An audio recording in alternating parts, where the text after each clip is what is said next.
Gullah Jack. I'm walking in, so it's on me. I'm walking into my signage space, the number one space. Fast signs, the number one signage in Charleston. And then I meet a friend who's speaking some words. What's your name? My name's Joe. Joe. Yeah.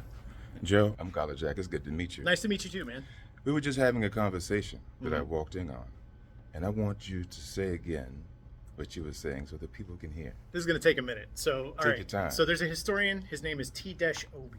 And he did a very, very detailed study of the martial history of capoeira. So all the indigenous African martial arts that became capoeira in Brazil. Slow down.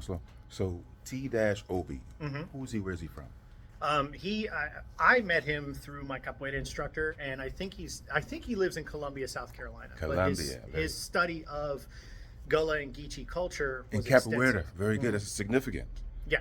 So what is that? Capoeira is a Brazilian martial art, and so you know how we say African American in the United States? In Brazil, it's referred to as Afro-Brazilian.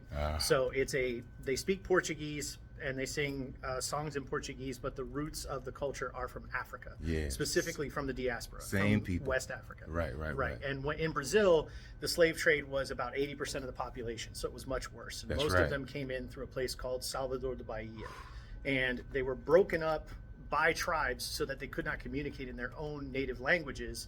And so that's why all the songs are in Portuguese. That's why every black person in Brazil speaks Portuguese. That's why something like 90% of Brazil's population has African roots in their DNA And because of that race mixing. one of the main tribes is the NGO. Yep. NGO. So it's INIGO. Here we say indigo. You're saying the same thing without understanding it. The indigo, this is NGO. You're saying the same thing. It's the same people, same culture hidden. But go ahead. No, so and one of the things that, and I want to make sure I'm saying this right because this is what I read, and so there's roots in arts like Kunene slap boxing, Igbo leg wrestling that became some of the takedowns and attacks in capoeira. One of the featured ones was a headbutt, which is from some of like the more traditional war dances and things like that. Yes. The inverted kicks. There's religious aspects to that as well. So when all that came over and kind of became capoeira, capoeira is like a mix. So when all that became capoeira, there's a lot of that West African history buried in the art, and it's much more familiar to people of West African descent and of Brazilian descent. But one of the things that I found out is this word Gullah that we use is a linguistic variant on Angola, and the main traditional game of capoeira is Angola. It's called capoeira de Angola. And so those two words possibly have the same root and in those West African cultures. So just an interesting fact I found out about our culture when I went to Brazil to study capoeira there. So. Look at that. Look at that. It's famous now. The I don't know how many symbols. people saw that. The symbols and secrets. The symbols and secret that no one talks about.